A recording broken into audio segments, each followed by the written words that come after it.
Hello guys, welcome back my YouTube channel मानवा recaps. तो guys हम आ गए हैं कॉल बढ़िया सी मानवा लेकर के।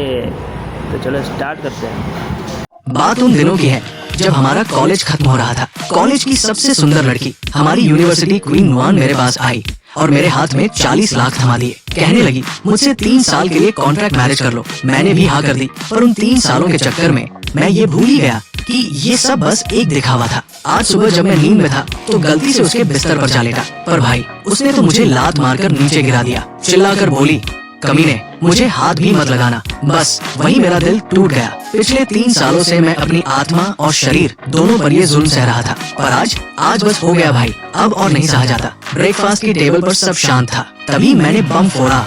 नुआन, चलो अब तलाक ले लेते हैं। बस फिर क्या था, पूरे कमरे में सन्नाटा छा गया। वो गुस्से में तमतमा उठी और बोली, तलाक चाहिए तो पहले वो 40 लाख वापस कर जो मैंने तुझे दिए थे। उसने तो मुझे धमकी तक दे डाली कि अगर पैसे नहीं दिए तो सीधा जेल भिजवा देगी। उसकी बातों में जो अकड़ थी वो साफ बता रही थी कि वो अभी मुझे छोड़ने के मूड में नहीं है। शायद इन 3 सालों में उसे आदत हो गई थी कि ये जून हमेशा उसके पास ही रहेगा। मैं बस मुस्कुराया और सिर हिला दिया। मैंने कहा, तलाक ले लेते हैं नुआन, इससे पहले कि वो वापस आए और चीजें बिगड़े। हमारा अलग होना ही ठीक है। इन 3 सालों में तूने मेरा ख्याल रखा, उसके लिए शुक्रिया। और रहे तेरे 40 लाख तो वो मैं 1 साल के अंदर तुझे वापस कर दूंगा, ये मेरा वादा है। मैंने पूछा, आज टाइम है क्या? दोपहर को चले पेपर साइन करने, पर उसकी ईगो तो आसमान पर थी। वो बोली, दोपहर की जरूरत नहीं है, अभी चलते हैं। रजिस्ट्रार ऑफिस खुलने के 10 मिनट के अंदर हम बाहर थे। हाथ में तलाक के कागज थे। उसने मेरी तरफ मुड़कर देखा तक नहीं, अपनी कार स्टार्ट की और फर्राटे से निकल गई। मैं वही खड़ा उसे जाते हुए देख रहा था।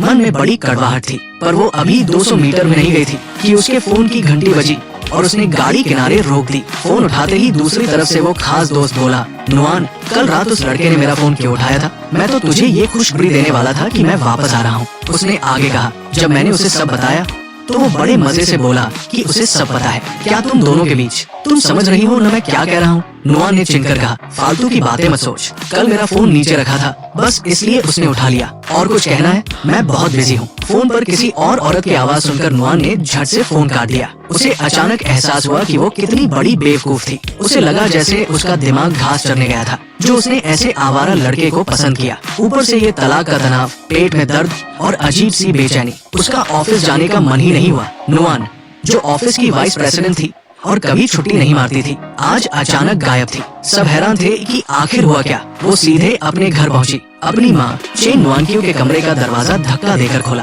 उसकी माँ अभी सोकर उठी ही थी। जैसे ही माँ ने अपनी लाडली बेटी को देखा, नुआन ने उन्हें गले लगा लिया और रोते हुए बोली, मम्मी, मेरा और येजुन का तलाक हो गया। सुबह के 11 बज रहे थे। नुआन को सोफे पर बैठा दिया गया था और उसके मम्मी पापा उसे घेरे खड़े थे जैसे कोई मुजरिम खड़ा हो। पापा वैसे तो अपनी बेटी पर जान छिड़कते थे, पर आज वो भी उसे बचाने नहीं आए। आज तो मैडम की क्लास लगनी पक्की थी। उसकी माँ चिल्लाई, नुआन, तू पागल हो गई है क्या? तूने उसे हमेशा नीचा दिखाया, हमने कुछ नहीं कहा, पर तलाक, तुझे पता भी है कि पिछले कुछ सालों में तेरे बिजनेस में जो तरक्की हुई है वो किसकी वजह से है? तुझे क्या लगता है वो सारे प्रोजेक्ट्स अपने आप पूरे हो गए? वो येजुन था जो आधी रात तक जाकर तेरे लिए काम करता था। वो घर का ख्याल रखता, तेरे खाने पीने से लेकर साफ सफाई तक देखता। बेचारे ने अपना सारा टैलेंट तुझ पर बर्बाद कर दिया। वो लड़का हर रोज तेरे लिए नाश्ता बनाता था, तेरे नहाने का गर्म पानी तैयार रखता था, यहाँ तक कि तेरे कपड़े भी वही धोता था। अभी कुछ दिन पहले ही तो तू कह रही थी कि घर में एक मर्द का होना कितना अच्छा होता है,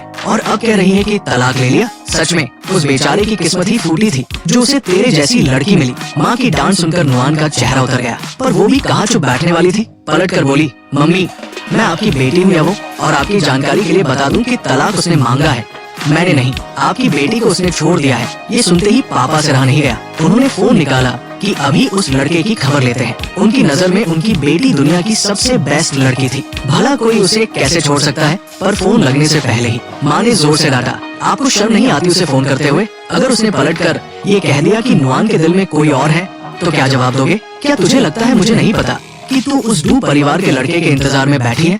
नुआन, मेरी बात कान खोल कर सुन ले। अगर तू उस लड़के के पास गई तो मैं तेरे सारे शेयर्स वापस ले लूंगी। फिर देखते हैं वो लड़का तुझे अपने पास रखता है या लात मारकर बाहर निकालता है। नुआन ने अकड़ कर कहा, हूँ। शेयर तो पापा के नाम है। माँ ने पापा को एक तीखी नजर से देखा और बोली, क्यों जी, क्या आपको फिर से बॉक्सिंग करने का शौक चढ़ा है? पापा तुरंत लाइन पर आ गए और नुआन से धीरे से बोले, बेटा इस बार मैं तुम्हारी मम्मी के साथ हूँ। हम तुझे उस दूध जूतेंग के साथ कभी नहीं रहने देंगे। नुआन ने गुस्से में अपने मम्मी पापा की तरफ देखा। वो दांत पीस कर बोली, अरे अब वो येजून ही मुझे नहीं चाहता। ये मेरी गलती नहीं है। कल रात उस दूध जूतेंग का फोन आया था। वो कह रहा था कि वो वापस आकर मुझसे शादी करेगा। वो फोन येजून ने उठा लिया और आज सुबह उसने तलाक मांग लिया। अब इसमें मेरी क्या गलती? अगर वो इतना ही अच्छा है तो जाओ उसी को जाकर ढूंढो। नुआन की ये बातें सुनकर माँ का गुस्सा और बढ़ गया। नुआन की माँ ने अपनी बेटी की तरफ ऐसी नजरों से देखा जैसे कह रही हो, बेटा ये नौटंकी किसी और को दिखाना। उन्होंने साफ कह दिया, तुझे क्या लगता है तेरी ये छोटी मोटी चालें मुझे समझ नहीं आती? वो दूध जूतेंग वापस आ रहा है ना, आने दे। कल से तेरा ये बंगला आधे दाम पर बिकने जा रहा है। अब तलाक हो गया है तो चुपचाप बोरिया बिस्तर समेट और घर वापस आ जा। और सुन, अगर रात के 9 बजे के बाद घर के बाहर दिखी तो टांगे तोड़ दूंगी तेरी। याद रखना, अब तू चाहे किसी से भी इश्क लड़ा, मुझे फर्क नहीं पड़ता। बस वो डू खानदान का लड़का नहीं होना चाहिए। ये मेरी आखिरी वार्निंग है। आज तू घर से बाहर कदम ही नहीं रखेगी। मैं खुद जा रही हूँ येजून से मिलने। मुझे भी तो पता चले कि आखिर उस सीधे साधे लड़के ने तलाक क्यों मांगा। नुआन, दुआ करना कि येजून मुझे सच सच बता दे कि तूने क्या गुल खिलाए हैं। इतना कहकर माँ उठी और जाते जाते नुआन के पापा को एक ऐसी खतरनाक नजर से देखा कि बेचारे की सिट्टी गुम हो गई। माँ ने साफ इशारा कर दिया कि अगर पापा ने नुआन को घर से बाहर जाने दिया तो उनकी खैर नहीं। आखिर माँ आर्मी बैकग्राउंड से जो थी वो घुमा फिराकर बात करना नहीं जानती थी। पापा तो हमेशा से गुड कॉप बने रहते थे, इसलिए माँ को थोड़ा सख्त होना पड़ता था। अगर वो डंडा न उठाती तो ये बिगड़ैल बेटी किसी के काबू में नहीं आती। माँ कमरे से अपनी प्रॉपर्टी के कागजात लेकर आई और नुआन को घूरते हुए बोली, अगर तूने कोई चालाकी की तो तेरे चाचा को बुला लूंगी तुझे सुधारने के लिए। अब घर पर ही बैठी रह। मैं जा रही हूँ तेरा घर बेचने और अपने बेटे येजून से मिलने। नुआन पीछे से झुझलाकर बोली, हाँ जाओ, मैं तो जैसे आपको कूड़े के ढेर में मिली थी। जाओ अपने प्यारे बेटे येजून के पास ही जाओ। पर माँ ने उसकी एक न सुनी और धड़ाम से दरवाजा बंद करके निकल गई। उधर मैं सड़क पर आवारा बादलों की तरह भटक रहा था, ये सोचकर कि अब कहाँ जाऊं। तभी अचानक जेब में फोन की घंटी बजी। स्क्रीन पर सासू माँ का नाम देखते ही मेरे माथे पर पसीना आ गया। भाई, इस औरत से तो अच्छे अच्छे डरते हैं। मैंने कांपते हाथों से फोन उठाया और बोला, हेलो, नमस्ते आंटी जी। उधर से आवाज आई, ओए छोकरे, क्या तुझे लगता है कि मैं तुझे बहुत ज्यादा लाड प्यार दे रही हूँ? खबरदार जो मुझे फिर से आंटी बोला, सीधा आर्मी हेडक्वार्टर फोन लगाऊंगी और तुझे वही ढेर करवा दूंगी, समझा? मैंने तुरंत फूंक गटकते हुए कहा, सॉरी मम्मी जी, गलती हो गई। मम्मी जी बोली, ये हुई न बात, दोपहर हो गई है, कुछ खाया पिया या नहीं? मैं बख्तिन रेस्टोरेंट में तेरा इंतजार कर रही हूँ। मुझे तेरे और नुआन के तलाक की पूरी कुंडली चाहिए। सिर्फ 10 मिनट दे रही हूँ तुझे। अगर तू नहीं पहुँचा तो। मैंने बीच में ही बात काटते हुए कहा, मम्मी जी मुझे पता है आप फौज भेजकर मुझे उठवा लेंगी। मैं बस 10 मिनट में वहाँ मरते पड़ते पहुँचता हूँ। गर्मी का मौसम था, लू चल रही थी, कोई ऑटो टैक्सी नहीं मिली तो मैं पागलों की तरह भागता हुआ रेस्टोरेंट पहुँचा। जब मैं केबिन में घुसा तो मम्मी जी फोन निकालने ही वाली थी। मुझे हाफते हुए देखकर उन्होंने हल्का सा सिर हिलाया। शायद वो खुश थी कि तलाक के बाद भी मैं उनकी इतनी इज्जत करता हूँ। चलो अब सच सच बताओ कि तलाक क्यों हुआ? सोच समझ कर जवाब देना, वरना यही तेरा काम तमाम कर दूंगी। मम्मी जी की डांट सुनकर मैंने डर के मारे झूठ बोल दिया कि मुझे कोई बीमारी है और मैं कभी बाप नहीं बन सकता। मम्मी जी ने तुरंत कहा, अच्छा रुक, मैं अभी नुआन को फोन करती हूँ, वो तुझे हॉस्पिटल ले जाएगी। अब मेरी जान हलक में अटक गई। अगर मैं पकड़ा गया तो आज मेरी चटनी पक्की थी। मैंने एक गहरी सांस ली और सच उगलने का फैसला किया। मम्मी जी, असल बात यह है कि हमारी शादी बस एक कॉन्ट्रैक्ट थी। 3 साल पहले जब मेरी सगी माँ का ऑपरेशन होना था तो मुझे 40 लाख की सख्त जरूरत थी। मेरे पास कोई रास्ता नहीं था, इसलिए मैंने नुआन से मदद मांगी।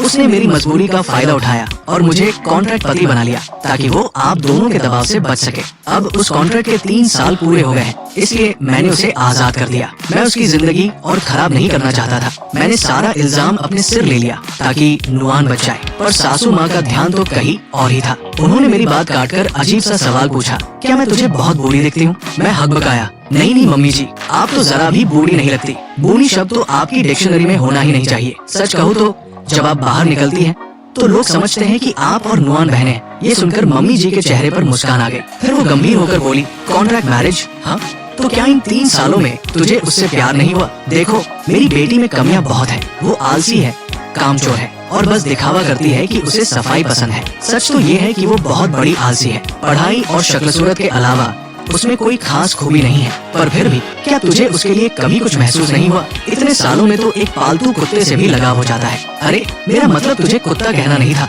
मैं तो बस मिसाल दे रही थी। मम्मी जी की तेवर देखकर मेरे पसीने छूट रहे थे। मैंने पसीना पोंछते हुए कहा, मम्मी जी आप तो मेरा बैकग्राउंड जानती ही है। अगर मेरी मजबूरी न होती तो नुआन जैसी अमीर और खूबसूरत लड़की मुझसे बात तक नहीं करती। ये जून देख बेटा, एक बात तो साफ है कि नुआन जैसी लड़की तुझसे उस तरह कभी बात नहीं करेगी जैसी तू उम्मीद करता है। आखिर दुनिया में मेलजोल और खानदान भी तो कोई चीज होती है ना। तू चाहे नुआन को कितना भी पसंद कर ले, पर सच तो ये है कि उसका और तेरा कोई मुकाबला ही नहीं है। सब बेकार है। उसका दिल तो किसी और के लिए धड़कता है। तू ही बता, वो डू खानदान का छोरा डू सुतेंग, तुझे क्या लगता है, क्या वो वाकई नुआन के लिए मरा जा रहा है?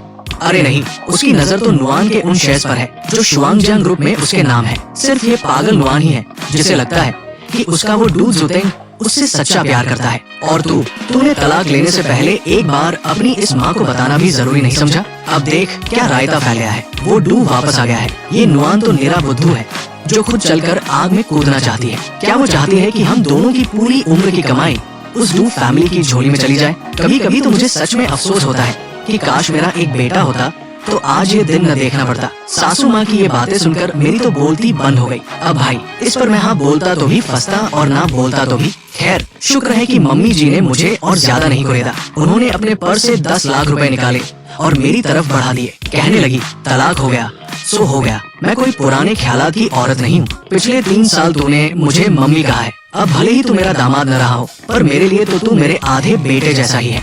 नुआन का स्वभाव मैं जानती हूँ, वो बड़ी कंजूस और जिद्दी है। अगर तेरे पास इस वक्त जेब में 10,000 भी हो तो मेरा नाम बदल देना। ये पैसे रख ले, अभी काम आएंगे। और सुन, इस शहर को छोड़कर भागने की सोचना भी मत। कल को मुझे या तेरे ससुर जी को कोई काम पड़ा तो तू ही तो दौड़ कर आएगा। अगर मना किया ना तो सीधे आर्मी वालों से कहकर तुझे गोली मरवा दूंगी। मैंने भी झट से पैसे पकड़ लिए। भाई किसी का एहसान लेना भारी पड़ता है, पर सासू माँ की बंदूक के आगे मना करना उससे भी ज्यादा भारी था। उनकी गर्म मिजाजी से मैं अच्छी तरह वाकिफ था। खाना खाते वक्त वो अचानक बोली। नुआन को लगता है कि वो सबको अपनी उंगलियों पर नचा सकती है। मैंने बस चुपचाप से हिला दिया। वो मुझे गौर से देखने लगी और बोली, जितना तुझे देखती हूँ उतना ही तू मुझे पसंद आता है। तू दिखने में भी हीरो है और अक्लमंद भी बहुत है। नुआन के साथ तेरी जोड़ी एकदम फिट थी। फिर उन्होंने अपनी आंखें सिकोड़ी और पूछा, ये जून क्या तू वापस हमारी शुआंगजांग कंपनी में आना चाहता है? मैं तेरे ससुर जी से कहकर तुझे प्लानिंग हेड बनवा दूंगी। मैंने कड़वी मुस्कान के साथ सिर हिलाया। मम्मी जी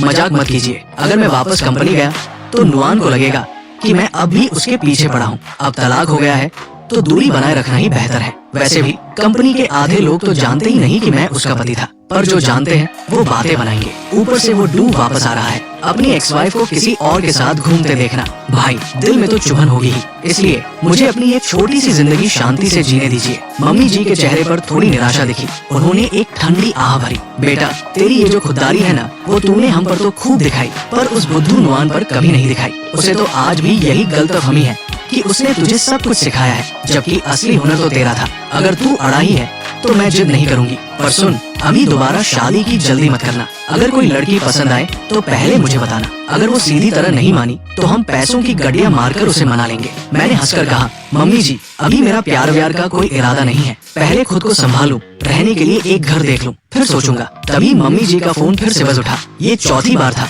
उन्होंने झुंझलाकर फोन उठाया। अरे यार जान लोगी क्या, मैं अपने दामाद के साथ खाना खा रही हूँ और तुम लोग बार बार टोक रहे हो। रुको मैं आकर तुम्हारी जेबें ढीली करती हूँ। दूसरी तरफ से उनकी सहेली झाओ मौसी बोली, क्या ये जून तुम्हारे साथ है? उसे भी साथ लाओ ना, जरा हम भी तो उसे लाड प्यार करें। सुना है वो खाना बहुत लाजवाब बनाता है। आज रात मेरा पति घर पर नहीं है। तो सासू माँ चिल्लाई, ए बेशर्म औरत, मेरे दामाद को फुसलाना बंद कर। मम्मी जी ने मुझसे पूछा, ये जून तेरी झाओ मौसी बुला रही है, चलेगा क्या? मैंने घबरा कर कहा, नहीं नहीं मम्मी जी, मुझे अभी नुआन के लिए सब्जियां खरीदने जाना है। बोलते बोलते मैं रुक गया। आदत भी क्या चीज होती है भाई, तलाक हो गया है फिर भी जुबान पर वही पुराने काम रटे हुए हैं। फोन पर वो सहेली जोर से हंसी और मम्मी जी को चिढ़ाने लगी। खैर सासू माँ अपनी शानदार एसयूवी में बैठकर चली गई। मैं फिर से उसी सड़क पर खड़ा था, पर अब मन में एक नया जोश था। एक नई शुरुआत का वक्त आ गया था। मैंने एक सिगरेट सुलगाई। मैं सीधा एक प्रॉपर्टी डीलर के पास पहुंचा और अपने लिए एक आलीशान डुप्लेक्स फ्लैट पसंद किया। मुझे पता था कि वो 40 लाख का कर्ज बचा बचाकर पूरा नहीं होगा। उसके लिए तो बड़ा हाथ मारना पड़ेगा। दूसरी तरफ नुआन की हालत पतली थी। उसका घर बिक चुका था। मम्मी जी ने बड़े प्यार से उसे बताया कि वो जुए में घर हार गई है और अब उसे झाओ मौसी के पास जाना होगा। नुआन उस झाओ मौसी से बहुत डरती थी। वो मौसी उसे दीदी कहने पर मजबूर करती थी और हमेशा ऐसे बेहुदा सवाल पूछती थी कि नुआन शर्म से लाल हो जाती थी, जैसे कि येजुन का स्टैमिना कैसा है। नुआन बेचारी इन सब मामलों में एकदम कोरी स्लेट थी। अब वो अपने बिस्तर पर बैठी सोच रही थी, क्या मैं सच में डू जुतेंग से प्यार करती हूँ या वो बस एक सहारा था। वो तो सालों से बाहर है। वक्त के साथ तो यादें धुंधली पड़ जाती है। शुरू में जब शादी हुई थी तो घंटों लंबी बातें होती थी, पर धीरे धीरे वो कॉल 1 घंटे की रह गई और आखिर में तो हाल ये हो गया कि फोन सिर्फ तभी आता था जब मैं उसे आवाज देता था कि नुआन खाना तैयार है, आकर खा लो। ये वो दिन थे जब मेरा एक ही काम था, उसका ख्याल रखना। हर महीने जब उसे वो मुश्किल दिन आते थे तो मैं सुबह सुबह उठकर उसके लिए गर्मा गर्म सूप या दाल का पानी तैयार करता था। मैं बड़े प्यार से उसे थर्मस में एनर्जी ड्रिंक भरकर देता था ताकि ऑफिस में उसे कमजोरी महसूस न हो। आज उन्हीं बातों को याद करके नुआन का दिल बैठा जा रहा था। उसके दिमाग में उस डू जुतेंग की धुंधली सी तस्वीर अब और भी फीकी पड़ने लगी थी और मेरी यादें वो तो अब एकदम साफ और गहरी होती जा रही थी। नुआन को ये बात हजम नहीं हो रही थी। उसकी ईगो को चोट पहुंच रही थी कि जिसे उसने छोड़ दिया, या यूं कहें जिसने उसे छोड़ दिया, वो अभी उसके ख्यालों में क्यों बसा है। उसे अपनी ही भावनाओं पर गुस्सा आ रहा था। मैं उस इंसान के बारे में क्यों सोच रही हूँ, ये सोचकर वो पागल हुई जा रही थी। आखिर में जब बर्दाश्त नहीं हुआ तो उसने गाड़ी की चाबी उठाई और घर से बाहर निकल पड़ी। वो सीधे एक बार में जा पहुंची, ऐसी जगह जहां वो पहले कभी नहीं गई थी। दिल में डर था पर गुस्सा उससे भी बड़ा था। उसने पीना शुरू किया और जैसे जैसे नशा चढ़ा उसका गुस्सा बढ़ता ही गया। वो खुद पर झुंझला रही थी, नुआन तू कितनी बेकार है जो उस येजुन को याद कर रही है।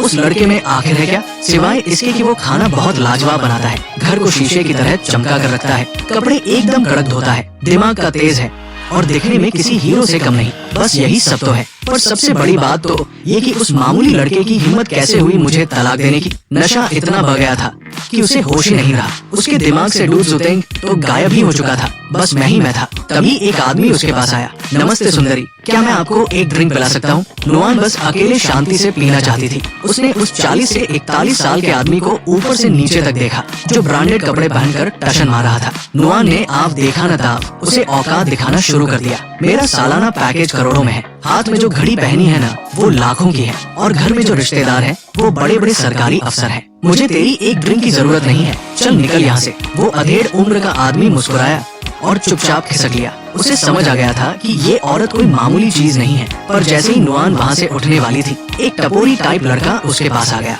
अरे मैडम, इतना गुस्सा क्यों, मेरे दोस्त वहाँ देख रहे हैं, थोड़ी इज्जत रख लो, चलो हमारे साथ एक जाम हो जाए। अकेले पीना भी क्या पीना। वो लड़का बदतमीजी पर उतर आया। हाय रब्बा, टांगे तो देखो कितनी कातिल हैं। अगर छोटा भाई थोड़ा हाथ लगा दे तो बुरा तो नहीं मानोगी। नुआन का खून खौल उठा। उसने चिल्लाकर कहा दफा हो जा, और अपने हाथ का गिलास उस टपोरी के मुंह पर दे मारा। वो अधेड़ उम्र का आदमी जो दूर खड़ा तमाशा देख रहा था अब वापस आ गया। उसे लगा कि अब हीरो बनकर लड़की को बचाने का सही मौका है, पर उससे पहले ही खेल बदल गया। वो टपोरी लड़का जिसका नाम शेन जिन था अपनी बेइज्जती बर्दाश्त नहीं कर पाया। उसने गाली दी और नुआन पर हाथ उठाने ही वाला था कि तभी किसी ने उसका हाथ हवा में ही दबोच लिया। वहाँ एक भारी भरकम शरीर वाला लड़का खड़ा था। शेन जिन, यहाँ हाथ उठाने की गलती मत करना, वरना यहीं से सीधा 4 कंधों पर बाहर जाएगा, समझा। ये वो हस्ती नहीं है जिसे तू हाथ भी लगा सके। उस टपोरी के दोस्त भी वहाँ आ गए, पर उस मोटे लड़के को कोई डर नहीं था। उसने शेन जिन को झटके से एक तरफ फेंका और नुआन की तरफ देखकर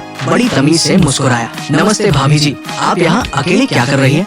नुआन की आंखें नशे से भारी थी। उसने उसे गौर से देखा और हकलाते हुए पूछा, क्या तुम येजुन के छोटे भाई हो? लड़का बोला, हम सगे तो नहीं पर भाई से बढ़कर हैं। मेरा नाम फुकबाओ है। ये बार मेरी चाची और उनके पार्टनर का है। मैं अक्सर यही रहता हूँ। भाभी जी, इतनी रात को आपका अकेले गाड़ी चलाना ठीक नहीं है। यहाँ बड़े बदमाश घूमते हैं। मैंने येजुन भाई को फोन कर दिया है, वो बस पहुँचने ही वाले होंगे। जैसे ही नुआन ने सुना कि येजुन आ रहा है, उसके हाथ पांव फूल गए। उसे समझ नहीं आ रहा था कि वो खुश हो या भागे। नुआन ने निकलने की कोशिश की, पर वो टपोरी लड़का रास्ता रोके खड़ा था। वो हिसाब बराबर करना चाहता था। फुकबाओ की भ्रिकुटियां तन गई। उसने एक कुर्सी उठाई और उन लड़कों की तरफ इशारा करते हुए गर्जा, अपनी हद में रहो। क्या तुम्हें सच में लगता है कि मैं तुम जैसों से डरूंगा? ओए लड़के, ऊपर जा और बाकी भाइयों को बुला ला, यहाँ कुछ कूड़ा करकट साफ करना है। और सुन लो, भाभी जी के चाचा पुलिस डिपार्टमेंट के बड़े अफसर हैं। अगर पंगा लिया तो जिंदगी भर जेल की हवा खाओगे। बार में मौजूद लोग समझ गए कि अब मामला गंभीर है और वो टपोरी धीरे से पतली गली से निकली।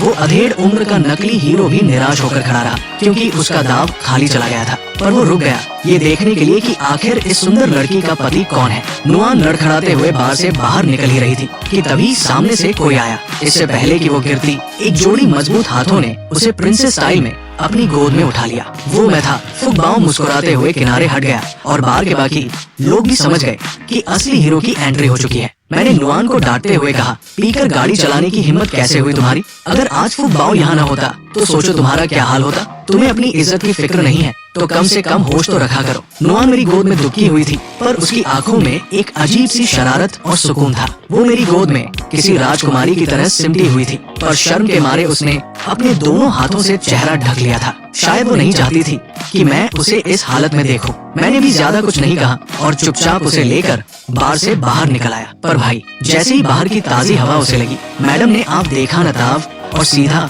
मेरे कपड़ों पर उल्टियाँ कर दी। कसम से उस वक्त मेरा दिमाग एकदम फट गया। मैंने दांत पीसते हुए कहा, मेरा तो मन कर रहा है कि इसी वक्त तुझे तेरी मम्मी के सामने खड़ा कर दूं, ताकि उन्हें भी पता चले कि तलाक होते ही उनकी लाडली बेटी बार में जाकर टल्ली हो रही है। मैंने अपना हाथ आगे बढ़ाकर कहा, चलो अपनी गाड़ी की चाबियां दो मुझे। नुआन ने अपनी नशीली आंखों से मेरी तरफ देखा और लड़खड़ाते हुए चिल्लाई, वो मेरी मम्मी है, तुम्हारी नहीं, समझे? मैंने झिड़कते हुए कहा, ठीक है बाबा, तो चलो मैं तुम्हें तुम्हारी मम्मी के घर छोड़ देता हूँ। वो तुनक कर बोली, मेरे पास घर की चाबी नहीं है। मैंने झुंझलाकर पूछा, नुआन क्या तुम्हारा घर जाने का कोई इरादा नहीं है? मुझे सच में बहुत गुस्सा आ रहा है अब। मेरी डांट सुनकर वो किसी सहमे हुए बच्चे की तरह मेरी छाती से चिपक गई और फिर कुछ ही पलों में मुझे उसके सिसकने की आवाज सुनाई दी। वो रो रही थी। वो रोते रोते बोली, ये जून, अब मेरा कोई घर नहीं बचा। मम्मी ने मेरा घर बेच दिया है। अब मेरे पास कोई और रास्ता नहीं था। हार मानकर मैं उसे अपने उसी नए किराए के फ्लैट पर ले आया, जिसे मैंने कल ही पसंद किया था। पूरी रात मैं सोफे पर पड़ा रहा और सुबह जब आँख खुली तो बदन का कोना कोना दर्द कर रहा था। ऊपर से दुख इस बात का था कि मेरा नया घर, नया बिस्तर और नया गद्दा, जिसे मैंने अभी तक खुद इस्तेमाल भी नहीं किया था, उस पर कोई और कब्जा जमाए बैठा था। अभी सूरज निकला भी नहीं था कि नुआन के फोन की घंटी लगातार बजने लगी। मैंने नींद में डूबे डूबे ही फोन उठा लिया। जैसे ही कॉल रिसीव हुई, दूसरी तरफ से सासू माँ यानी चेन नुआनकियों की दहाड़ सुनाई दी। वो किसी शेरनी की तरह गरज रही थी और साथ में कुछ प्यार भरी गालियाँ भी दे रही थी। उस कलमुही को आने दे घर, आज तो मैं उसकी खाल उधेड़ दूंगी। अभी कल ही तो मना किया था कि रात को बाहर नहीं रुकना, और पहले ही दिन ये हिम्मत। जब उनकी दहाड़ थोड़ी शांत हुई तो मैंने दबे स्वर में कहा, मम्मी जी, मैं येजूम बोल रहा हूँ। नुआन मेरे पास ही है। बस इतना सुनना था कि उन्होंने खटाक से फोन काट दिया। मैं हैरान परेशान फोन को देख ही रहा था कि तभी एक मैसेज आया। मम्मी जी का मैसेज था, मैं और तुम्हारे ससुर जी घूमने जा रहे हैं। नुआन को अपने पास ही रखो, मुझे तुम पर पूरा भरोसा है। और हाँ, अगर उसने मुझे वापस फोन करने की जरूरत की तो उसकी ऐसी परेड लगाऊंगी कि याद रखेगी। मैं सोच में पड़ गया, क्या मम्मी जी को अपनी बेटी की जरा भी फिक्र नहीं है? पर फिर लगा, फिक्र की बात ही क्या है, आखिर हम 3 साल साथ जो रहे थे। जब मैं ये सब सोच ही रहा था, तभी नुआन दबे पाव मेरे पीछे आकर खड़ी हो गई। वो बोली, क्या मेरा फोन चेक किया जा रहा है? जब तलाक नहीं हुआ था तब तो तुमने कभी मेरा फोन हाथ नहीं लगाया। यहाँ तक कि जब उस दूध जुतें का फोन आता था तभी तुम कुछ नहीं पूछते थे। तो अब ये जासूसी क्यों? मैंने मुड़कर उसकी तरफ देखा। उसने अभी तक मुंह भी नहीं धोया था। मैंने एक गहरी सांस ली और कहा, नुआन, अगर आइंदा तूने शराब को हाथ भी लगाया तो मैं सीधा मम्मी जी को बता दूंगा, याद रखना। नुआन ने बात घुमाते हुए कहा, मुझे भूख लगी है। उसने मेरा हाथ से फोन लिया और मेरे सामने ही अपनी ब्लॉक लिस्ट खोल कर दिखाई। उसमें सबसे ऊपर उसी दूध जुतें का नंबर था। उसने फोन सोफे पर फेंका और फिर हंसते कूदते हुए हाथ मुंह धोने के लिए बाथरूम की तरफ भाग गई। नुआन को जाते हुए देख मुझे बड़ा अजीब लगा। अभी तलाक हुए 24 घंटे भी नहीं हुए थे और किस्मत देखो, हम फिर से एक ही छत के नीचे थे। बाथरूम से आती आवाजों के बीच मैं सीधा किचन में गया और नाश्ता तैयार करते करते उसे सासू माँ का मैसेज सुनाने लगा। नुआन, मम्मी और पापा तो घूमने निकल गए हैं और घर की चाबियां भी साथ ले गए। मम्मी ने कहा है कि अब तुझे मेरे पास ही रहना होगा। वैसे मुझे कोई दिक्कत नहीं है, आखिर साथ रहना हमारे लिए कोई नई बात तो है नहीं। तभी अंदर से आवाज आई, जल्दी कर, मुझे आज ऑफिस भी जाना है। उसकी ये बेरुखी सुनकर मेरा तो मन किया कि हाथ में पकड़ा चमचा लेकर बाथरूम में घुस जाऊं और उसे 2-2 हाथ कर लूं। भाई, ये चल क्या रहा है? तलाक हो गया, कॉन्ट्रैक्ट की धज्जियां उड़ गई, सिर पर 40 लाख का कर्जा है और हम फिर से पति पत्नी की तरह साथ रह रहे हैं। मेरा अंदरूनी स्वैग चिल्ला चिल्ला कर कह रहा था कि भाई अब तो विरोध कर। मैंने एक लंबी सांस ली और बोला, तू जल्दी हाथ मुंह धो ले, मुझे भी बाहर जाना है। आज मेरा एक नई जगह जॉब इंटरव्यू है।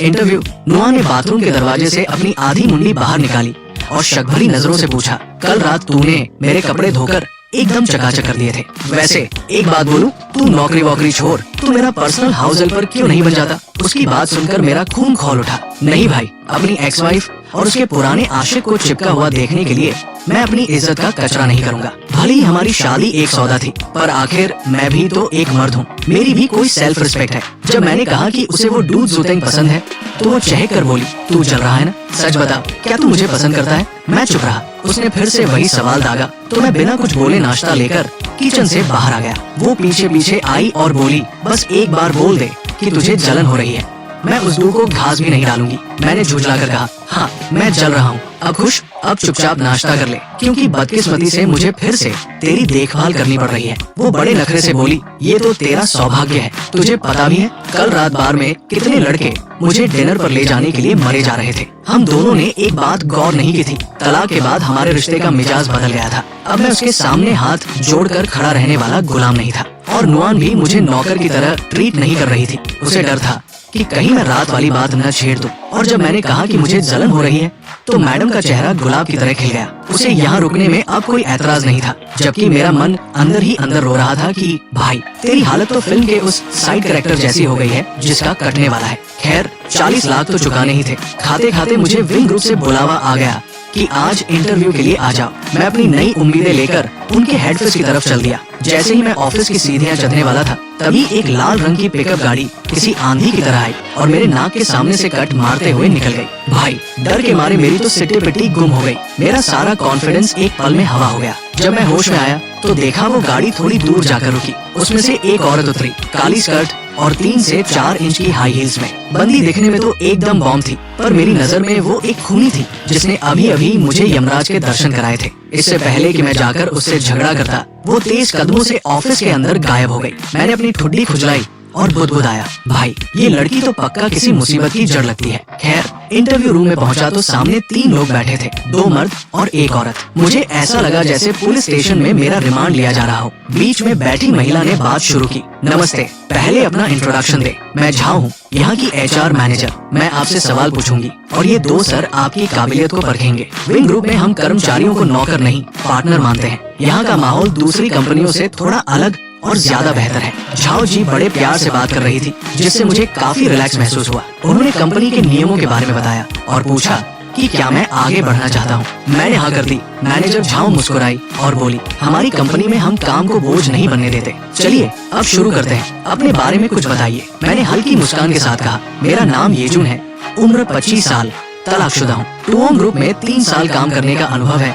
और कई छोटे बड़े प्रोजेक्ट संभाले हैं। पढ़ाई सिर्फ हाई स्कूल तक की है, क्योंकि घर की कुछ मजबूरियों की वजह से आगे नहीं बढ़ पाया। मैनेजर ने पूछा, अगर आपको बुरा न लगे तो क्या हम आपके तलाक की वजह जान सकते हैं? मैंने कहा, मेरे और मेरी पत्नी के बीच जमीन आसमान का फर्क था। मैं उसकी जिंदगी में रुकावट नहीं बनना चाहता था, इसलिए अलग होना ही बेहतर समझा। फिर उन्होंने एक टेक्निकल सवाल पूछा कि अगर आर्मी स्टाइल कपड़ों के मार्केट को टक्कर देनी हो तो मैं क्या करूंगा? मैंने आत्मविश्वास से जवाब दिया, मुझे नहीं लगता कि हमें सीधा उन पर निशाना साधने की जरूरत है। वो तो एक ऐसा ब्रांड है जो सिर्फ सस्ते और निचले लेवल के मार्केट को कवर करता है। उनके ग्राहक ज्यादातर अधेड़ उम्र के या बुजुर्ग लोग हैं। वो आर्मी स्टाइल कपड़े बेचना तो बस टुओंग ग्रुप की डूबती नैया को बचाने का एक आखिरी सहारा है। उनके पास अपनी इमेज बदलने का इसके अलावा कोई रास्ता नहीं बचा था। पर हमारा विंग ग्रुप लग्जरी और ज्वेलरी के दम पर चलता है। हमें उनकी नकल करने की कोई जरूरत नहीं है, वरना नतीजा अच्छा नहीं होगा। इंटरव्यू खत्म होने पर आखिरी सवाल आया, आपने अपनी पुरानी कंपनी क्यों छोड़ी? मैंने सीधे कह दिया, घर की किचकिच। क्या ये कोई वजह हो सकती है?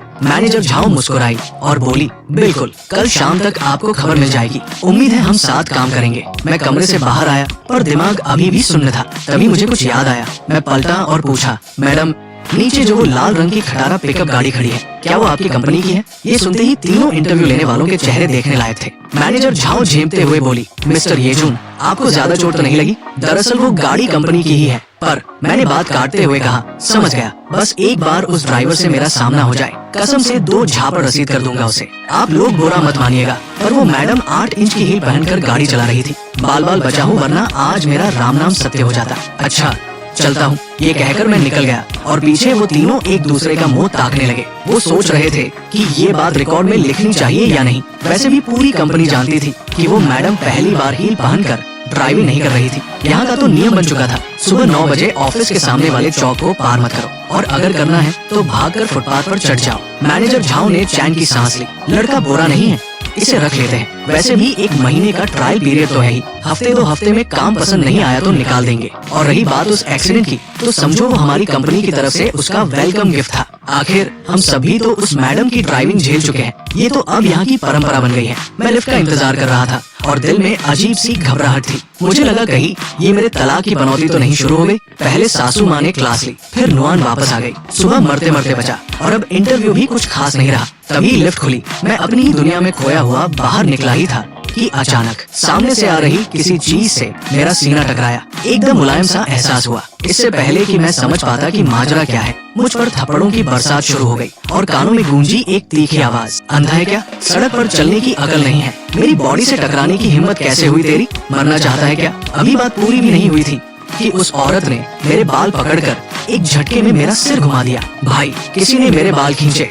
अब तो मेरा भी पारा चढ़ गया। मैंने भी आप देखा न ताव और सीधा उस औरत के बाल दबोच लिए। वो औरत जोर से चिल्लाई, आह कमबख्त! उसने अपनी हाई हील्स मेरे जूतों पर दे मारी। दर्द के मारे मेरी चीख निकल गई। इस बार मैंने गौर से देखा, अरे ये तो वही खूनी ड्राइवर है जिसने सुबह मुझे उड़ाने की कोशिश की थी। उसने चिल्लाकर कहा, बता तू कौन से डिपार्टमेंट का है? अभी के अभी तुझे नौकरी से निकलवाती हूँ। मेरा हाथ छोड़ कुत्ते। वो और जोर से मेरे बाल खींचने लगी। भाई, मैं कोई बहुत बड़ा शरीफ आदमी तो हूँ नहीं, तो मैंने भी ढील नहीं दी। मैंने दांत पीस कर कहा, ए मैडम, मैं तेरी कंपनी का नौकर नहीं हूँ। तूने ही सुबह मुझे नीचे कुचलने की कोशिश की थी, मैं तो तुझे ही ढूंढ रहा था। शोर सुनकर भीड़ जमा हो गई। इंटरव्यू वाले वो तीनों लोग भी भागते हुए आए। वो ये आवाजें पहचानते थे। जब HR मैनेजर झाओ ने ये नजारा देखा तो उनके होश उड़ गए। ये जुन, छोड़ो भाई, हाथ छोड़ो। मैनेजर लियो, आप भी हाथ छोड़िए। देखिए सब स्टाफ देख रहा है, तमाशा मत बनाइए। ये जुन भाई, प्लीज पहले आप हाथ छोड़ो। ये हमारी मैनेजर लियो है, लड़की है, थोड़ा ख्याल करो। मैंने कहा,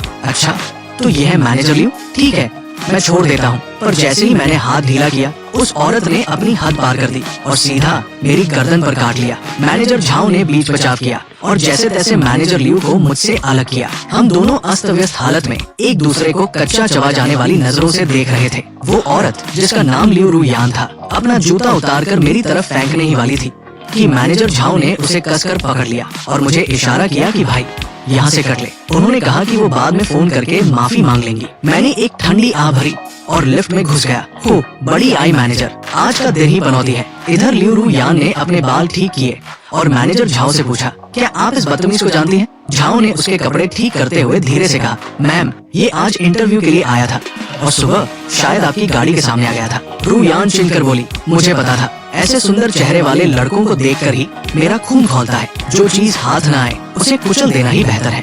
आपने इसे कल काम पर बुलाया है ना? इसकी हिम्मत कैसे हुई मेरे बाल पकड़ने की? अब देखो मैं ऑफिस में इसका जीना कैसे हराम करती हूँ। इतना कहकर वो वहाँ से पैर पटकती हुई चली गई। वहाँ खड़े कर्मचारी बुदबुदाने लगे, कंपनी तो बहुत बढ़िया है, बस ये हमारी लेडी बॉस ही दिमाग का दही कर देती है। जैसे ही मैं ऑफिस से बाहर निकला, मेरे फोन पर मैसेज आया, आपका सिलेक्शन हो गया है, सोमवार से ज्वाइन करें। लिखा था कि सारी फॉर्मेलिटी रिसेप्शन पर पूरी कर ले। पर भाई मुझे तो ऐसा लग रहा था जैसे मैं खुद चलकर शेर के मुंह में जा रहा हूँ। मैं अब मना नहीं कर सकता था। विंग ग्रुप में कदम रखना मेरे उस बड़े प्लान का पहला हिस्सा था और शायद सबसे जरूरी भी। सिर्फ यही वो जगह थी जहाँ मुझे अपना हुनर दिखाने का असली मौका मिल सकता था। नुआन के साथ बिताए उन 3 सालों ने औरतों को लेकर मेरे सारे हसीन ख्वाब चकनाचूर कर दिए थे। भाई कोई मुझे बताए कि एक अकेली रहने वाली औरत का कमरा इतना कबाड़ खाना कैसे हो सकता है? नुआन की हालत देखकर मैंने सोचा कि क्यों न सासू माँ को फोन करके पूछूं कि आखिर माजरा क्या है। मैंने फोन लगाया तो घंटी बजती रही। आखिरकार उधर से आवाज आई, हेलो ये जुन बेटा, मैं और तेरे ससुर जी अभी ताश खेल रहे हैं। हम इस वक्त तामा शहर में। फोन में ताश के पत्तों और गोटियों की खड़खड़ाहट सुनकर मेरा तो जैसे ब्लड प्रेशर ही बढ़ गया। साला क्या घटिया बहाना था। साफ दिख रहा था कि ये दोनों बुढ़ा बुढ़ी बस ये चाहते थे कि नुआन वापस घर न आए और वो अपनी प्राइवेट लाइफ एंजॉय कर सके। पर मेरी इतनी हिम्मत कहा कि मैं नुआन को धक्के देकर निकाल दूं। मुझे सासू माँ और ससुर जी की इज्जत का ख्याल था और कहीं न कहीं नुआन की साख का भी। वैसे भी तलाक की बात मैंने ही छेड़ी थी। नुआन को देखकर कभी कभी लगता है कि मेरी किस्मत ही अंधकार में डूबी है। ऑफिस में जो मैडम वाइस प्रेसिडेंट बनकर एकदम टिप टॉप और साफ सुथरी रहती है, पर वो घर पर किसी कुंभकर्ण से कम नहीं है। इस मैडम ने मुझे ये सिखा दिया कि बाहर से जो चमकता है जरूरी नहीं कि वो अंदर से भी वैसा ही हो। अब ज्यादा क्या ही बोलूं, बस दुख ही दुख है। उधर एक आलीशान बंगले में सासू माँ यानी चेन नुआनक्यू खेल छोड़कर उठ गई थी। उनका असली मकसद था ससुर जी की क्लास लगाना, क्योंकि उन्होंने कुछ ज्यादा ही बोल दिया था। ससुर जी बेचारे एकदम भीगी बिल्ली बने अपनी दबंग पत्नी को देख रहे थे। ससुर जी ने एक लंबी आह भरी और बोले, भाग्यवान, ये जो हम कर रहे हैं क्या वो वाकई ठीक है? कहीं कुछ गड़बड़ तो नहीं हो जाएगी? सासू माँ ने उन्हें एक कड़क नजर से देखा और अपनी उंगलियां चटकाते हुए बोली, इन दोनों बच्चों के बीच मामला बड़ा पेचीदा है। मैंने लगभग सब पता लगा लिया है। वो जो हमारी नुआन है, उसका फोन आया था क्या? वो पक्का घर वापस आना चाहती होगी, क्योंकि उसे येजून की सेवा की आदत पड़ गई है। तुम फालतू की चिंता छोड़ो, हमने येजून को 3 साल तक परखा है। क्या तुम्हें उसके चरित्र पर शक है? एक राज की बात बताती हूँ, येजून सिगरेट पीता था, पर उस लड़की की वजह से उसने 3 साल तक एक कश भी नहीं लगाया। अब तुम ही बताओ, उस जैसी लड़की का वो क्या बिगाड़ेगा? ससुर जी थोड़ा रिलैक्स हुए और सोफे पर टिक कर बैठ गए, पर फिर वो झुंझलाकर बोले, वाह, येजून सिगरेट पिए तो ठीक, और अगर मैं एक कश भी मार लूं तो मेरी शामत आ जाती है। ये तो सरासर नाइंसाफी है। सासू माँ हंसी और बोली, नाइंसाफी है तो क्या हुआ? तलाक लोगे क्या? जा, आज मैं खुश हूँ, 2 कश मार ले। ससुर जी को तो जैसे स्वर्ग का टिकट मिल गया। वो खुशी खुशी बालकनी की तरफ भागे। असल में सासू माँ ने नुआन को फोन किया था और कहा था कि अगर वो अपनी गलती मान ले तो घर की चाबियां मिल जाएंगी, पर उस जिद्दी लड़की ने एक शब्द नहीं बोला और फोन काट दिया। अब जब उसे येजून का सहारा मिल ही गया है तो सासू माँ को भी कोई टेंशन नहीं थी। इधर मैं सुपरमार्केट में ट्रॉली घुमाते हुए सोच रहा था कि डिनर में क्या बनाऊं। आखिर में मैंने कुछ ताजी सब्जियां, नूडल्स और मशरूम खरीदे। जब मैं घर पहुंचा तो देखा नुआन पहले से ही वहाँ मौजूद थी। उसने अपने लिए एक पीली छोटा कार्टून वाली टी-शर्ट और पाजामा खरीद लिया था। वो सोफे पर पसरी हुई चिप्स खाते हुए टीवी देख रही थी। जैसे ही उसने मुझे सीढ़ियों पर देखा, चिप्स का पैकेट रखा और गला फाड़कर चिल्लाई, येजून, मुझे बहुत भूख लगी है। मैंने एक गहरी सांस ली और धीरे से पूछा, तो तेरा यहाँ पक्का रुकने का इरादा है? नुआन ने पागलों की तरह सिर हिलाया। वो बोली, मैं खाने और रहने का किराया दे दूंगी, टेंशन मत ले। वैसे भी मम्मी पापा ने मुझे घर से बेदखल कर दिया है। मैंने मम्मी को फोन किया तो उन्होंने उठाया नहीं, ऊपर से मैसेज करके मुझे खूब सुनाया। मैंने चिढ़ कर कहा, मैसेज ला दिखा मुझे, मैं देखकर डिलीट कर देता हूँ। वो हंसकर बोली, ओहो, क्या तुम इस बहाने मेरा फोन चेक करना चाहते हो? ये लो, देख लो, मैं जरा फ्रेश होकर आती हूँ। नुआ ने मुट्ठी भींचकर जोर से कहा, उस डू को तो मैंने ब्लॉक लिस्ट में डाल दिया है। अब कोई फालतू झंझट नहीं चाहिए। बहुत देख लिए नखरे, अब और नहीं सहूंगी। जब मैं किचन में सब्जियां धो रहा था तो नुआन पीछे से दबे पाव आई और सिंक में झांकने लगी। वो बुदबुदाई, अरे ये सब तो मेरी पसंद की चीजें हैं। तुझे डर नहीं लगा कि शायद मैं आज वापस ना आऊं? मैंने पीछे मुड़े बिना कहा, तुझे तो किचन की स्मेल से नफरत है ना? यहाँ क्या कर रही है? और रही बात तेरे ना आने की, तो मुझे क्या? तू नहीं आती तो मैं खुद खा लेता। मैं नखरेबाज नहीं हूँ। नुआन मुंह बनाकर बोली, ये जून, तू सच में बदल गया है। सच कहते हैं मर्द बहुत जल्दी बदल जाते हैं। अभी तलाक को 2 दिन नहीं हुए और तू मुझसे इतना रूखा बर्ताव कर रहा है। भूल मत, मैं अभी भी तेरी साहूकार हूँ। मेरा कर्ज चुकाना है तुझे, और तू कहता है तू नखरेबाज नहीं है। तो फिर तूने केंगड़े क्यों नहीं खरीदे? दरअसल केंगड़े नुआन को बहुत पसंद थे। हमारी शादी के बाद बस एक बार झगड़ा हुआ था और वजह यही केंगड़े थे। उस दिन नुआन केंगड़े लाई थी और मुझसे बनाने को कहा, पर मुझे उन बेचारों पर तरस आ गया और मैंने उन्हें मारने के बजाय मछली वाले टैंक में पालने के लिए छोड़ दिया। अगले दिन जब नुआन ने उन्हें टैंक में मजे से तैरते देखा तो उसने गुस्से में उन्हें निकाला और उबलते पानी में डाल दिया। उस रात मेरा मन इतना खराब हुआ कि मैंने न खाना बनाया न बर्तन धोए। नुआन को पता था कि उसने मेरा दिल दुखाया है। खैर, मैं पुरानी बातें दिल पर नहीं रखता था। मैं किचन से बाहर आया। नुआन को लगा शायद मैं फिर से हड़ताल करने वाला हूँ, पर मैं वापस आया तो हाथ में दही का एक डब्बा था। मैंने उसे थमाते हुए कहा, जा सोफे पर बैठकर ये पी, यहाँ मेरा सिर मत खा। तलाक के बाद अब चीजें बदल रही थी। अब मेरा वो पहले वाला अंदाज नहीं रहा। मेरे अंदर से अब औरतों को मक्खन लगाने या उन्हें खुश करने वाली बात खत्म हो चुकी थी। अब हम दोनों बराबर थे, न कोई ऊंचा न कोई नीचा। भले ही वो इस वक्त मेरी साहूकार है और मेरा कर्ज उस पर चढ़ा हुआ है, पर नुआन अभी गई नहीं। उसे अंदाजा भी नहीं है कि जब वो कहती है कि मैं बदल गया हूँ तो असल में बदलाव उसके अंदर भी आया है। शायद हमारे रिश्ते की तासीर ही बदल गई है। अब हम पति पत्नी जो नहीं रहे। सुनो, मीट में मिर्च ज्यादा डालना, तभी स्वाद आएगा। नुआन ने किचन में झांकते हुए कहा। मैंने तंज कसते हुए कहा, लगता है तो वो दिन भूल गई जब मिर्च खाकर तेरी हालत खराब हो गई थी और रात के 2 बजे अस्पताल के चक्कर काटने पड़े थे। ये शादी के दूसरे साल की सर्दियों की बात है। मैडम को चटपटा खाने का शौक चढ़ा और उन्होंने सबसे तीखी स्पाइसी फिश ऑर्डर कर दी। नतीजा ये हुआ कि आधी रात को इन्हें इमरजेंसी में भर्ती कराना पड़ा। डॉक्टर ने कहा कि आंतों में मरोड़ उठ रही है, दवाइयाँ और ड्रिप भी असर नहीं कर रही थी। आखिर में कोई रास्ता नहीं बचा तो मैं पूरी रात जागकर इसे घूंट घूंट पानी पिलाता रहा। अस्पताल के बिस्तर पर नुआन पूरी रात दर्द से कराहती रही। उसकी चीख पुकार से दूसरे मरीजों की नींद खराब हो रही थी। इस बात पर तो मेरी 1-2 लोगों से हाथापाई की नौबत आ गई थी। आज नुआन को वो सब याद आ रहा था। पहले उसे लगता था कि ये सब करना मेरा फर्ज है, मेरी ड्यूटी है, पर आज उसे एहसास हो रहा था कि वो एक छोटी सी खुशी थी। आखिर वो एक कॉन्ट्रैक्ट मैरिज ही तो थी। उसने बुदबुदाते हुए कहा, अच्छा ठीक है, मिर्च थोड़ी कम ही डालना, आंच तेज कर दो। क्या सूप भी है? उसने पूछा। मैंने कहा, सिर्फ अंडे का सूप है। और सुनो राजकुमारी जी, अगर आप खाली बैठी है तो जरा ये बर्तन टेबल पर लगा देंगी? वो मुस्कुराकर बोली, जी हुजूर, अभी आई। जब वो किचन से बाहर गई तो मेरे चेहरे पर अनजाने में ही एक मुस्कान आ गई। आज डिनर में 3 सब्जियां और 1 सूप था। सच तो ये है कि अगर नुआन यहाँ न होती तो शायद मैं किचन का रुख भी न करता। खाने की मेज पर हम दोनों खामोश थे, बिल्कुल वैसा ही सन्नाटा था जैसा पिछले 3 सालों से हमारी जिंदगी में रहा है। खाने के बाद मैंने बर्तन समेटे और नुआन ने खुद आगे बढ़कर उन्हें धोने में मदद की। मैं सोफे पर बैठकर अपना लैपटॉप खोलकर कुछ पढ़ने ही वाला था कि नुआन कपड़े बदलकर बाहर आ गई। ओए ये नीचे टहलने चले क्या? मैं तुझे अपनी फूल जैसी खूबसूरती का बॉडीगार्ड बनने का मौका दे रही हूँ। मैंने बिना देखे कह दिया, नहीं भाई, मुझे बहुत काम है, मुझे कुछ पढ़ना है। नुआन को गुस्सा आया। उसने लंबी सांस ली और फिर बड़े प्यार से अपनी आवाज को शहद जैसा मीठा बनाकर बोली, सुनिए ना, खाना खाकर मेरा मन नीचे टहलने का कर रहा है, ले चलिए ना। मैंने कान बंद कर लिए। अरे चुप हो जा, ये नखरे मत दिखा। भाई, जब औरतें ऐसे मीठा बनकर बोलती है ना तो मर्द की आधी ताकत वही खत्म हो जाती है। आखिरकार मुझे हथियार डालने पड़े। हम नीचे टहलने गए। नुआन बिना मेकअप के भी कयामत लग रही थी। ऊपर से उसकी वो लंबी टांगे और शानदार कद। वो जहाँ से गुजरती लोग अपनी गर्दन घुमाकर उसे ही देखते। मैं भी उसके साथ चल रहा था। मेरी शक्ल सूरत भी ठीक ठाक ही है, तो हम दोनों किसी फिल्म के हीरो हीरोइन की जोड़ी जैसे लग रहे थे। पूरी कॉलोनी की नजरें हम पर ही टिकी थी। टहलते टहलते हम बास्केटबॉल कोर्ट के पास पहुँचे। नुआन नाटक करने लगी, हाय मैं तो थक गई, अब और नहीं चला जाएगा, मुझे प्यास लगी है, सुपरमार्केट से पानी ला दो। मैंने सुपरमार्केट देखा और फिर अपने घर की तरफ इशारा किया। अरे घर पास में ही है, वही चलकर पी लेना। नुआन मुंह बनाकर बुदबुदाई, बड़ा कंजूस है। और फिर वो इतनी तेजी से सुपरमार्केट की तरफ भागी जैसे उसे प्यास नहीं, कोई खजाना मिल गया हो। कहा गया वो थक जाना। मैं वही कोर्ट के पास खड़ा होकर लड़कों को खेलते देखने लगा। मेरा भी मन हुआ कि थोड़ा हाथ पांव चला लूं। तभी वहाँ खेल रहे एक 20 साल के लड़के के पैर में मोच आ गई और उनकी टीम में एक बंदा कम पड़ गया। सबकी नजरें मुझ पर टिक गई। एक लड़के ने पूछा, भाई खेलोगे? मैंने भी हाँ कह दी। सच बताओ तो बास्केटबॉल छोड़े अरसा हो गया था,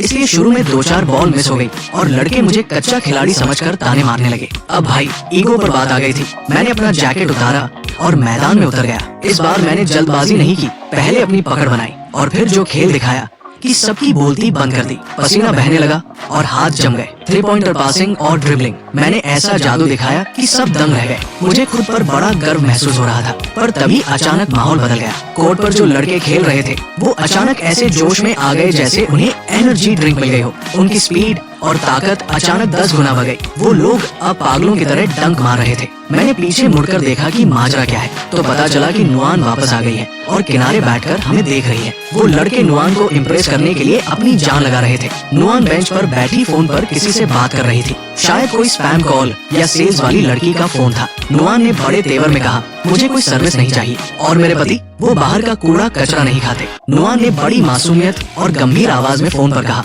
अरे ओ मैडम, तुम गलत फहमी में हो। तुम्हें लगता है मर्द बाहर वाली के पीछे भागते हैं? तो सुन लो, घर की बिरयानी के आगे बाहर का वड़ा पाव फीका ही लगता है। दूसरी तरफ वाली लड़की शायद सन्न रह गई। नुआन ने आगे बढ़कर कहा, तुझे अपनी खूबसूरती पर बहुत गुमान है ना?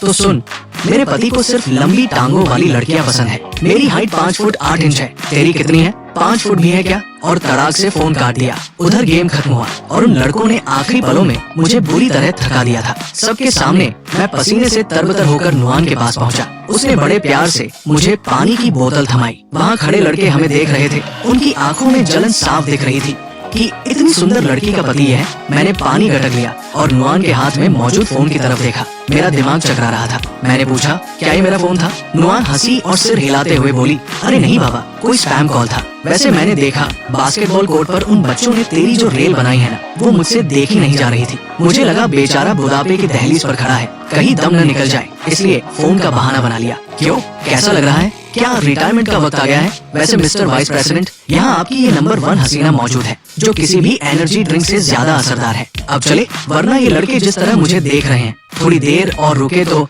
ये तुझे अपना पक्का दुश्मन मान लेंगे। अभी मेरी बात खत्म भी नहीं हुई थी कि पीछे से बॉल टप्पा खाने की आवाज आई। वही लड़का जिसने कई बार गोल मारे थे, वो चौड़ में मेरे पीछे आकर खड़ा हो गया। उसने मुझे 1-on-1 खेलने की चुनौती दी। भाई, मैंने भी मना नहीं किया। नतीजा, उसने मुझे कोर्ट पर जमकर नचाया और मेरी बुरी तरह धज्जियां उड़ा दी। वो लड़का मन ही मन बड़ा खुश था। उसे लगा कि अपनी बहादुरी दिखाकर उसने नुआन का दिल जीत लिया है। पर अफसोस, जब उसने नुआन की तरफ देखा तो पाया कि वो मेरी हालत पर मुंह दबाकर हंस रही थी। और जैसे ही नुआन की नजर उस लड़के से मिली, उसकी आंखों में ऐसी बर्फ जैसी ठंडक थी कि लड़का वही जम गया। मैं और नुआन वहाँ से निकल लिए। हमारे जाते ही बाकी खिलाड़ियों का भी जोश ठंडा पड़ गया। सब ऐसे सुस्त पड़ गए जैसे पाले में गिरे हुए बैंगन हो। वो गोल मारने वाला लड़का लंबी आह भरकर बोला, छोड़ो यार, अब खेलने का मन नहीं है। इससे अच्छा तो टाइम निकालकर कोई गर्लफ्रेंड ढूंढ लेते। सबने उसकी बात पर हामी भरी। उधर शहर के किसी आलीशान फ्लैट में एक औरत गुस्से में लाल पीली होकर आईने के सामने खड़ी थी। वो दांत पीसते हुए बुदबुदाई। क्या कहा उसने? वो 5 फुट 8 इंच की है और उसे इस बात पर बड़ा घमंड है।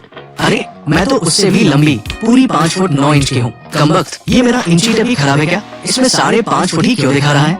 इधर मैं घर पहुंचते ही बिस्तर पर ढेर हो गया। शरीर और दिमाग दोनों थक चुके थे। आंख बंद करते ही गहरी नींद आ गई। उधर नुआन, जो मास्टर बेडरूम में थी, उसने मेरा वो पुराना फोन उठा लिया। उसने फोन में वो 2 नंबर देखे और सोचने लगी कि फोन पर दूसरी तरफ वाली औरत का रिएक्शन कैसा था। नुआन को कुछ दाल में काला लगा। उसे शक हुआ, कहीं इस येजुन का बाहर चक्कर तो नहीं चल रहा? क्या तलाक से पहले ही इसने अपनी सेटिंग कर ली थी? भले ही ये मुझे पसंद न करता हो, पर तलाक को अभी 2 दिन हुए हैं और इसके पास ऑप्शन तैयार है।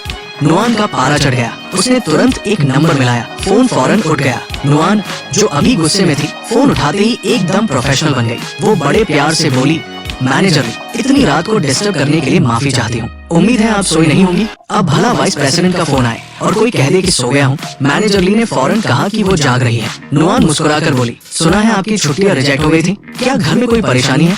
अच्छा, ऐसी बात है। देखिए, कल शनिवार है, फिर रविवार, आप 2 दिन की एक्स्ट्रा छुट्टी ले लीजिए, इतना काफी है ना? मैनेजर ली खुशी से चहक उठी। जी मैम, बहुत बहुत शुक्रिया। नुआन ने आगे कहा, तो कल जरा ऑफिस आकर अपना काम हैंडओवर कर लीजिए, मैं आपकी छुट्टी साइन कर दूंगी। थोड़ी देर इधर उधर की बातें करने के बाद नुआन असली मुद्दे पर आई। मैनेजर ली, सुना है आपके पति टेलीकॉम डिपार्टमेंट में है। मेरे पास एक नंबर है, क्या आप इसका पता लगवा सकती हैं? कोई जल्दी नहीं है, जब टाइम मिले तब बता देना। बस ये जानना है कि ये सिम किसके नाम पर है। फोन करते ही नुआन के चेहरे पर फिर वही गंभीर भाव आ गए। करीब आधे घंटे बाद मैनेजर ली का वापस फोन आया। बेचारी ने अपनी छुट्टियों के चक्कर में आधी रात को अपने पति को ऑफिस भगा दिया था ताकि नंबर का पता चल सके। पर अफसोस, उस नंबर की सिक्योरिटी इतनी तगड़ी थी कि उसकी जानकारी निकालना मुमकिन नहीं था। मैनेजर ली ने डरते डरते ये बात मैडम को बताई। खैर, नुआन ने उसकी छुट्टियां तो मंजूर कर दी, पर सिर्फ 4 दिन की। नुआन बिस्तर पर बैठी उस नंबर को देख रही थी और मन ही मन मुस्कुरा रही थी। बड़ा वीआईपी नंबर है, पक्का कोई रईस घराने का है। शनिवार और रविवार शांति से गुजर गए। नुआन फिर से अपने पुराने वर्कहोलिक अंदाज में आ गई थी और कमरे में बंद होकर ऑफिस के काम में जुटी रही। दरअसल सरकार एक पुराने रिहायशी इलाके की जमीन की नीलामी कर रही थी। कंपनी के इन्वेस्टमेंट डिपार्टमेंट का मानना था कि वहाँ हाथ डालना मतलब घाटे का सौदा है। नुआन को डर था कि कहीं सरकार ये जमीन जबरदस्ती उनकी कंपनी को न थमा दे। इधर मैंने नुआन की टेंशन पर ज्यादा ध्यान नहीं दिया और अपनी नई नौकरी की तैयारी के लिए कागजात छानता रहा। दोपहर में मैं कसरत करता, पर अब बास्केटबॉल कोर्ट पर कोई मेरे साथ खेलने को तैयार नहीं था। उन लड़कों को लगता था कि मैं बस अपनी हॉट बीवी की नुमाइश करने आता हूँ। ये 2 दिन मेरे लिए किसी पहाड़ जैसे थे। मुझे एक एक पल की कीमत समझ आ रही थी, क्योंकि वो 40 लाख का कर्ज मेरी गर्दन पर तलवार की तरह लटका था। डर भी था, पर एक अजीब सा जोश भी। सोमवार की सुबह नुआन ने जल्दी जल्दी नाश्ता किया और ऑफिस के लिए निकली। जाते वक्त उसने पूछा, क्या मैं तुझे छोड़ दूं? मैंने सिर हिला दिया, नहीं, रास्ता अलग है। सासू माँ भी लगता है अपनी इस चांद जैसी बेटी को भूल चुकी थी। 2 दिन से उनका कोई अता पता नहीं था। नुआन ने भी किसी का फोन नहीं उठाया। मुझे बड़ी हैरानी हुई। सासू माँ का फोन नहीं आया तो ठीक, पर वो जो विदेश में बैठा पुराना आशिक है, उसका भी कोई फोन नहीं आया। क्या नुआन ने उसे सच में ब्लॉक कर दिया है? उधर 7 समंदर पार वो लंबा तगड़ा डूब जुतेंग बिस्तर पर लेटा अपनी किस्मत को रो रहा था। उसे समझ नहीं आ रहा था कि नुआन ने अचानक उसे ब्लॉक क्यों कर दिया। उसने अपने असिस्टेंट को फोन किया तो जवाब मिला कि सर, मैडम नुआन और उनके पति तो हनीमून मनाने गए हैं। ये सुनकर उसका खून खौल उठा। वो दांत पीसते हुए बोला, हो एक बार वापस आने दो, सबसे पहले उस 2 कौड़ी के येजुम का इलाज करूंगा। उसकी इतनी हिम्मत कि वो मेरी जगह ले ले। सोमवार की सुबह मैं फिर से विंग ग्रुप की दहलीज पर खड़ा था। भाई, उस ऑफिस के सामने वाले चौक को पार करते वक्त मेरी जान हलक में अटकी हुई थी। मुझे लगा कहीं वो लाल रंग की शेरनी अपनी गाड़ी लेकर फिर से न प्रकट हो जाए और मुझे यमराज के पास न पहुंचा दे। नुआन के साथ उन 3 सालों ने मुझे एक बात तो अच्छे से समझा दी थी, अमीर और गरीब के बीच की खाई बहुत गहरी होती है। और सच कहूँ तो अब मुझे इन अप्सरा जैसी दिखने वाली लड़कियों से थोड़ा डर ही लगने लगा था। बाहर से जो लड़कियाँ एकदम टिपटॉप और सज धज कर निकलती है ना, घर के अंदर उनका हाल भी नुआन जैसा ही होता होगा। आखिर नुआन ने खुद कहा था कि दुनिया की 90% कुंवारी लड़कियां घर पर किसी कबाड़ी की दुकान की तरह रहती है। उसकी इस एक बात ने लड़कियों को लेकर मेरे दिल में जो भी हसीन ख्वाब थे उन सब का कचरा कर दिया था। खैरियत से मैं ऑफिस के अंदर दाखिल हो गया। इस बार मैंने अपना जबरदस्त सूट पहना था जिसमें मैं किसी हीरो से कम नहीं लग रहा था। सीधा रिसेप्शन पर पहुंचा और अपना आईडी कार्ड दिखाकर ज्वाइनिंग लेटर मांगा। मैंने जैसे ही कॉन्ट्रैक्ट पर साइन किए, वहाँ बैठी छोटी सी प्यारी रिसेप्शनिस्ट ने मुस्कुराते हुए एक टॉफी निकाली और कागजों के ऊपर रख दी। वो अपनी आंखें मटकाते हुए बोली, विंग ग्रुप में आपका स्वागत है। ये टॉफी कंपनी की तरफ से आपके लिए एक छोटा सा तोहफा है। इसका मतलब ये है कि कल की कड़वाहट को भूल जाइए और एक मीठी शुरुआत कीजिए। यहाँ आपका काम एकदम मक्खन की तरह चलेगा। उस लड़की का चेहरा एकदम गोलमटोल और भोला सा था। मैं भी मुस्कुराया और जैसे ही उसे शुक्रिया कहने के लिए अपना मुंह खोला, तभी मेरे पीछे से एक ऐसी ठंडी और जानलेवा आवाज आई कि मेरी रीढ़ की हड्डी में। तो हेलो गाइस, कैसी लगी आप मानवा कमेंट में जरूर बताना और लाइक सब्सक्राइब करते जाना, क्योंकि ऐसी वीडियोस हम लाते रहेंगे।